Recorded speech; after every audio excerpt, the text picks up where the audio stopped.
Então, vamos lá, pessoal. Aqui quem fala é o professor Gabriel, professor do Colégio Francisco de Assis, que está aqui para poder dar mais uma videoaula para vocês relacionada à matéria do segundo ano.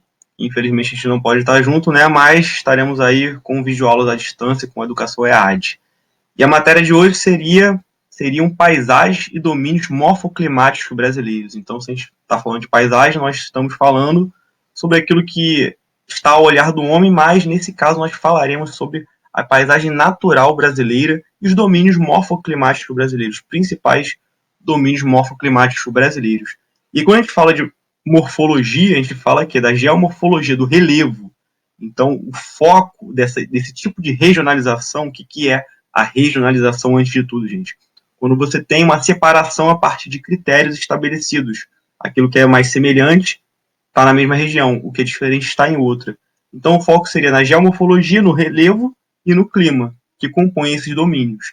Sem deixar de visualizar também outros fatores, como, por exemplo, a vegetação e o solo também, mas principalmente o relevo e o clima, que estão também diretamente interligados, né, gente? E aqui temos um mapa que mostra o nosso Brasil, né, que mostra esses domínios. Ao norte aí, quando nós temos essa parte mais verde, seria o domínio amazônico. Esse em laranja seria o cerrado. Esse em vermelho seria a caatinga. Essa área em branco seriam as faixas de transição entre os domínios. Essa área aqui, no amarelo mais claro, seria os mares de morro. E esse aqui, mais um verde mais claro, seriam as araucárias. Mais ao sul, aqui no extremo sul, nós temos em amarelo as pradarias. Então, esses são esses seis domínios morfoclimáticos brasileiros, mais as faixas de transição. E aí vamos ao conceito, primeiramente, né? Os domínios morfoclimáticos são compartimentos que se baseiam em certa homogeneidade, ou seja, similaridade de relevos, coberturas vegetais, tipos de solo e clima. Então, esse é o conceito principal. São ao todo 6 domínios, como já dito, mais faixas de transição. E aqui temos a imagem do domínio amazônico, com o rio Amazonas, mais essa vegetação mais densa, né? Então a gente já começa a ver como é que são as características desse domínio amazônico, que tem um clima equatorial, o tipo de clima que influencia ali, ele é quente e úmido. O tipo de vegetação é a floresta equatorial também, ela é heterogênea, então ela é bem diversificada, latifoliada, ou seja, folhas largas. Ela é bastante densa, como visto na imagem, e ela é perennifólia. O que seria a perennifólia? As folhas demoram muito para poder cair, são persistentes. E ela possui uma grande biodiversidade de fauna e de flora, de vegetação e de animais. Ela também possui como característica solos de baixa fertilidade natural, então o tipo de plantação de culturas para poder você plantar certos alimentos não é muito grande, não é muito forte ali, mas ela ela é uma região propícia para a mineração. E como relevo nós temos o quê? 3 tipos de relevos. As planícies, as depressões e os planaltos residuais. Mais planícies do que os outros dois, mas temos esses 3 tipos de relevos. E no caso dos planaltos residuais, esse foi repetitivo, né? Residuais, são planaltos mais antigos que sofreram aquela erosão, mas que o que ficou ali resistiu bastante àquela erosão que foi batendo ali ao longo do tempo com aquele intemperismo físico, químico e biológico, que já foi visto em aulas anteriores também, gente. Como característica, vegetação adaptada ao relevo e regime dos rios. Então a vegetação é adaptada a essa umidade, a esse relevo também, a essa bacia hidrográfica do rio Amazonas. Que temos esses 3 exemplos: a mata de Igapó, aquela permanentemente alagada, a mata de várzea, que é atingida por inundações periódicas, então em certo momento ela se encontra alagada, em outro momento não, e a mata de terra firme, que se encontra naqueles locais mais altos, onde são mais afastados dessa bacia hidrográfica, desse rio. E aí, como outro tipo de domínio, né, nós temos os mares de morros, que são domínios que têm como característica regiões de serras, regiões serranas. Então nós temos como exemplo a Serra do Mar, temos como exemplo também a Serra da Mantiqueira, que se distribuem ao longo do litoral ali do país. Outra característica, os terrenos são cristalinos, terrenos antigos, erodidos, mas que ficaram ali conforme o tempo foi passado também. E tem essa forma mais de colinas, ou seja, aquele formato de meia laranja, que dá uma visão mais. E esses mares de morro, vocês poderão ver na imagem, que eles são literalmente como se fossem ondas cristalizadas uma atrás da outra entre esses morros aí, nessas serras. E nós temos um clima tropical litorâneo, que é o tipo de clima que influencia ali, o clima tropical úmido litorâneo, que ele é quente e úmido o ano todo. O tipo de floresta é a Mata Atlântica, que tem como característica uma densidade, ela é úmida também, ela é bem diversa, e ela é, ou seja, ela é bem heterogênea também, só que ela foi muito devastada pelo homem conforme o tempo foi passando. Por quê? Porque foi a primeira mata, o primeiro domínio também ali, melhor dizendo, os mares de morros e também as araucárias, a Mata Atlântica foi o primeiro bioma que teve contato com o ser humano ali, com a colonização. E por conta disso foi devastado pela agricultura do café, pela produção de café, da cana-de-açúcar também, que foram dois produtos que em certas épocas do nosso país, eles tinham bastante influência na economia do país, que eram produtos destinados à exportação, e também por causa da urbanização do homem. São áreas que, por exemplo, aqui no Sudeste foram bastante urbanizadas e favoreceram para esse desmatamento da Mata Atlântica, que hoje só se encontra em 7%, 7 para 8% daquilo que era desde a colonização, gente. Então é muito pouca coisa que se encontra da Mata Atlântica hoje. E aqui nós temos uma presepagem, uma fanfarronice minha, né? Que é uma imagem dos mares de morro mais ao fundo ali, vocês podem ver um morro meio que atrás do outro. Mais próximo da gente aqui na foto, nós temos umas casinhas ali, uma região de vale, mais esses mares, esses morros cristalizados, essas ondas cristalizadas em morros, em relevos. Então, um atrás do outro parece um mar de morro mesmo, de fato. Isso foi na época de faculdade, na época que a gente fez um trabalho de campo, lá na Serra da Mantiqueira. Então, esses são os mares de morro da Serra da Mantiqueira. E agora vamos ao domínio das araucárias. Como são as características das araucárias? Se encontram ali na região sul do Brasil, ali em Santa Catarina e Paraná. Há um predomínio do relevo planáltico, então aquele relevo mais tabular, mais também acima do nível do mar, com certas áreas na ponta dele escarpadas.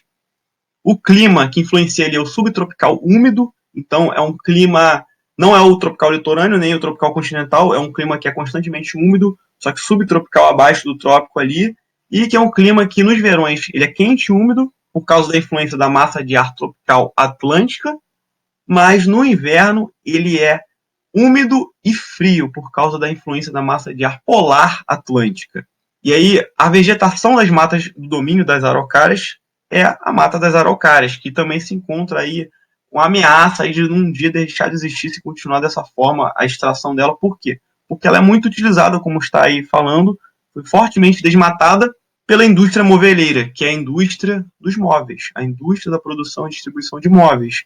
Então, o tipo de árvore, o tipo de madeira das araucárias é uma madeira muito forte para os móveis, e por causa disso foi bastante utilizado e bastante desmatado.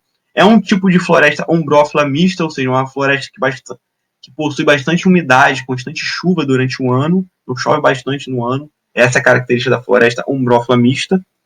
E nós podemos ver na imagem aqui que as folhas ficam mais ao topo, né? E as árvores das araucárias, né? O tronco delas é mais fino, assim, são árvores mais altas também, então tem essa característica também. E vamos ao domínio do cerrado, que também existe o bioma cerrado, gente. Então, ele se encontra na porção central do Brasil. O tipo de clima que influencia no cerrado é o tropical típico, que é o tropical continental, e aí nós temos o verão quente e úmido, e o inverno ameno e seco. Então, essa é a diferença em relação aos outros.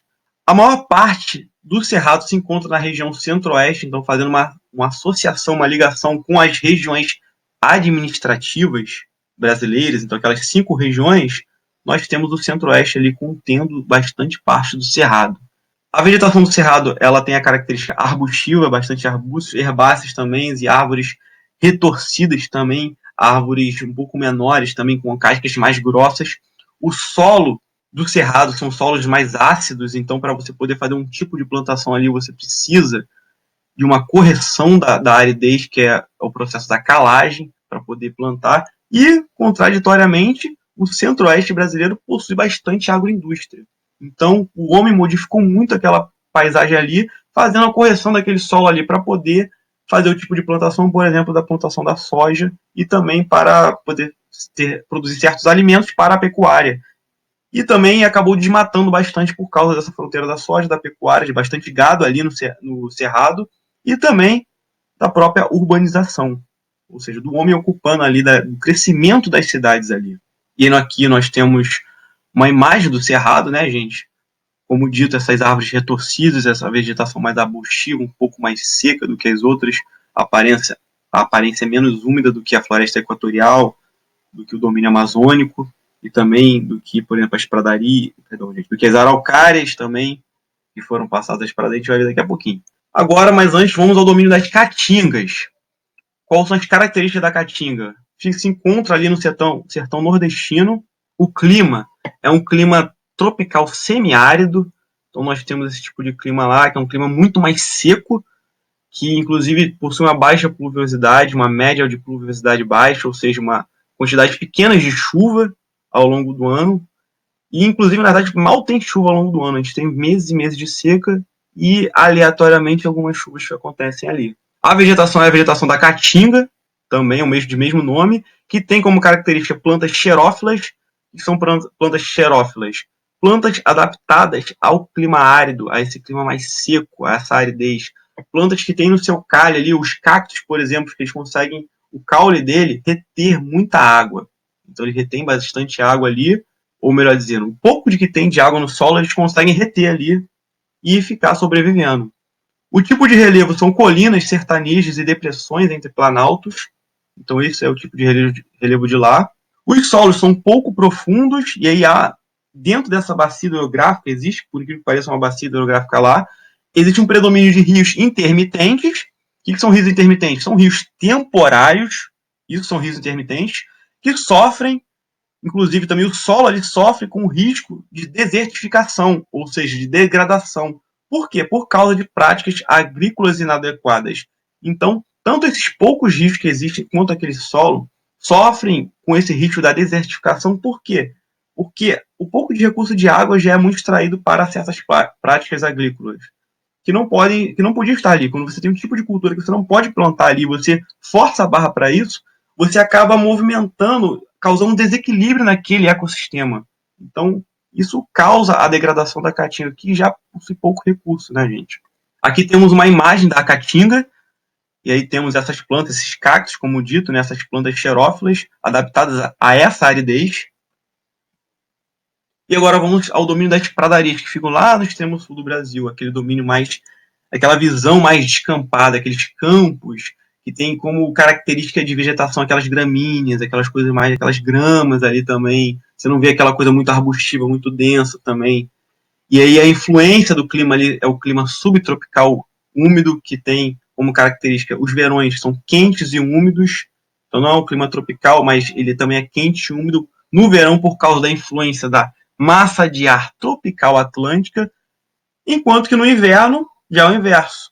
Ele continua sendo úmido, mas é um clima frio no inverno por causa da influência da massa de ar polar atlântica.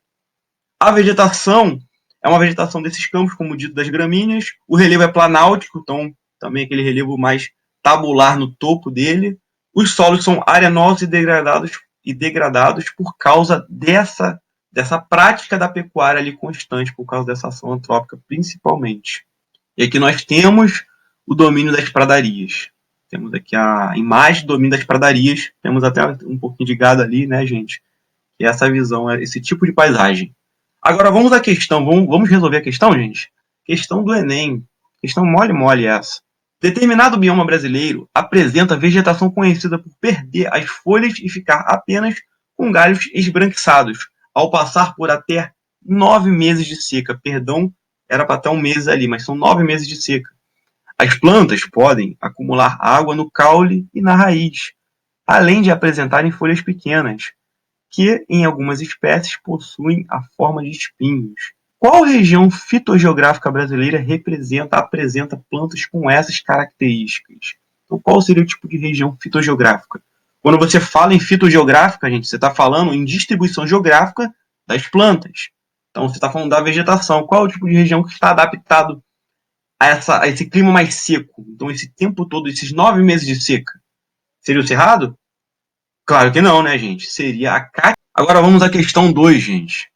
Página 448 do livro do PH. A extração da madeira, especialmente do pau-brasil, os ciclos do açúcar e café e o desmatamento para a instalação de indústrias são eventos da nossa história que contribuíram para a degradação desse bioma. O texto refere-se a que tipo de bioma? Então, qual foi o tipo de bioma que mais sofreu a degradação do ser humano ao longo da história, que teve primeiro a extração do pau-brasil, depois teve também o café ali, a implantação do café, perdão, gente, antes teve a implantação do açúcar e depois veio ali nos anos 1900, anos 10 também, a força do café ali, contribuindo para essa degradação. Qual foi? O tipo de bioma da Mata Atlântica. Então a questão 2 seria a letra A. Agora, muito cuidado, gente. As pessoas costumam confundir, por exemplo, quando a gente está falando de bioma, nós temos a Mata Atlântica. Quando a gente fala de domínios morfoclimáticos, a gente não tem essa definição de Mata Atlântica. Nós temos ela subdividida em áreas de transição, em araucárias e em mares de morros. Então, foquem nisso, porque às vezes caem em prova também, nas questões vestibulares, questões de Enem, também de CEDERJ, também, essa diferenciação. Tem que saber disso. Fora que muitas vezes cai, por que eu mostrei para vocês a imagem? Muitas vezes cai a própria imagem, e aí a partir daquela imagem você precisa definir que tipo de vegetação, que tipo de domínio morfoclimático ou que tipo de bioma é aquele.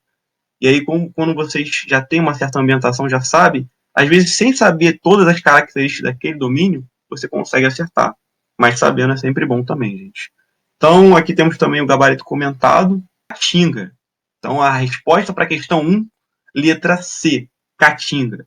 Aqui tem um gabarito comentado que lembra, inclusive, da predominância desse tipo de vegetação, que é a vegetação das xerófilas. Muito obrigado, viu, gente? Muito obrigado pela atenção e pela continuidade aí dessas videoaulas. Semana que vem teremos mais também. Continue acompanhando aí, por favor. O conhecimento não pode parar. O vírus parou a gente dentro de casa, mas a gente continua aqui para vocês e estaremos mais vezes também nos encontrando. Viu? Valeu, obrigado. Tchau, tchau, gente.